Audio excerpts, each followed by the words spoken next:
Mulvaney with us right now, former acting White House chief of staff, former OMB director under President Trump. Well, Mick, we know what they want to do. We know they've got a very thin majority. They might succeed at getting a lot of that through, but then it has to go to the Senate, where they get a very different reaction. So play this out for me. Yeah, Neil, and next time remind me not to follow Chad Pergram when he's quoting Shakespeare. That's a very difficult.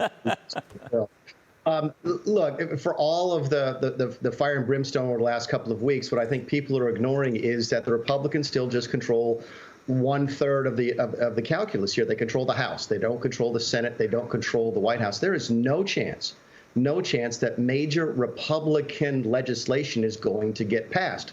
The first and primary role that the Republicans play in the House right now is to be a check and balance against the Biden administration. This is the same as it was for Nancy Pelosi in the last 2 years of Trump's term.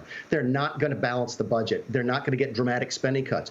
Might they get bits and pieces as part of a negotiation with the Democrats? Yes, and that's the way it should work. But I think anybody who thinks that this is going to be a life-changing experience or transformational just doesn't understand Washington.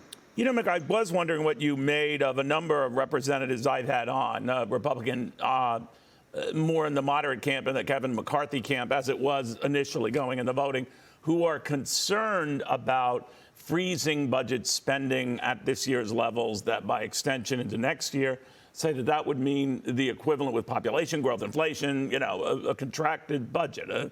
And that is going to hit defense, and they don't like that. Where do you see this going? Yeah, that's part of that Washington language, Neil, that's different than ordinary English. In Washington, if you spent $100 last year and $100 this year, we call that a cut in Washington as opposed to a freeze. Here's what my Republican friends are going to face, and it's the classic sort of conundrum and the game that Democrats have played for as long as you and I have been following this business, which is that if we want increased defense spending, which we do generally as a party, if we want that, the price of that is increased social welfare spending. That's the dynamic in Washington, D.C. Even when we controlled the House, the Senate, and the White House, we still had to have Democrat support in the Senate for the spending bills, and the price for that increased military spending was increased social welfare spending. That's what I think the language you're hearing. Jim Jordan was on your network this weekend talking about this, when they say that for the first time in the mainstream of the party, they want to start looking at defense cuts. I think that's the reason, is they want to try and break that sort of extortionary connection the Democrats have made between defense spending and social welfare spending. It's going to be very difficult to do. I think the growth of the rate of growth might come down in the next couple of years, but you're not going to see real cuts. Yeah, and when it comes to defense spending, I know Jim Jordan has talked about there's room for cutting everywhere, including defense. I think he was looking at a lot of woke investments and policies, in effect, that could be chiseled out of there. I'm kind of taking that leap myself, because he did say there's room for cutting there. But then just today, Steve Scalise said that the GOPers have not discussed cutting defense spending. So where is this going?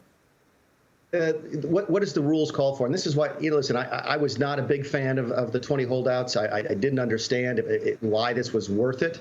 But when you look at the rules package they got, everybody says, well, they've now agreed to a balanced budget. No, they haven't. What they agreed to in the rules package was a vote on a balanced budget. This goes back to some conservative concerns during previous leadership when the Republican Study Committee and House Freedom Caucus budgets weren't even allowed to be voted on. They want to have the vote. That doesn't mean it has to pass. In fact, it's unlikely to pass, but it will start the debate. Listen, it's been against the rules in the Republican Party since I got there to talk about cutting defense spending. It's one of the reasons that John McCain voted against me for my Senate confirmation. But now that the town is different, the attitude about the debt is different, the debate is going to be there. I think that's healthy, and I think that's a win that these 20 folks got last week in the rules package.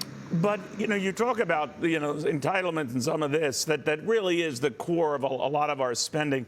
And every time someone raises, maybe for someone young, a later retirement age or something that might have even the most minor of adjustments, it's always slapped down, and we never make any progress. Do you see anything out there now that shows you this time could be different?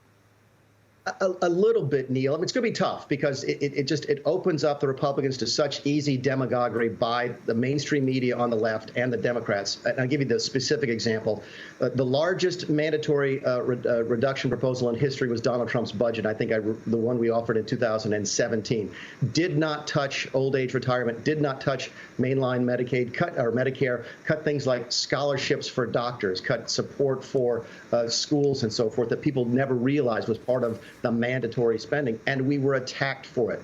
I don't know if the attitude has changed in Washington, but it sounds like the Republicans who are there now are more interested in talking about those things publicly and not running from those issues, which they have to do in order to get the budget in line. So I'm cautiously optimistic that we'll at least have the debate in a much more free-spirited, full-throated way than we have in the past, and that's a good thing. All right, we'll watch it closely. Mick Mulvaney, thank you. Good seeing you again. Mick Mulvaney, of course, the former Trump administration official, acting White House chief of staff,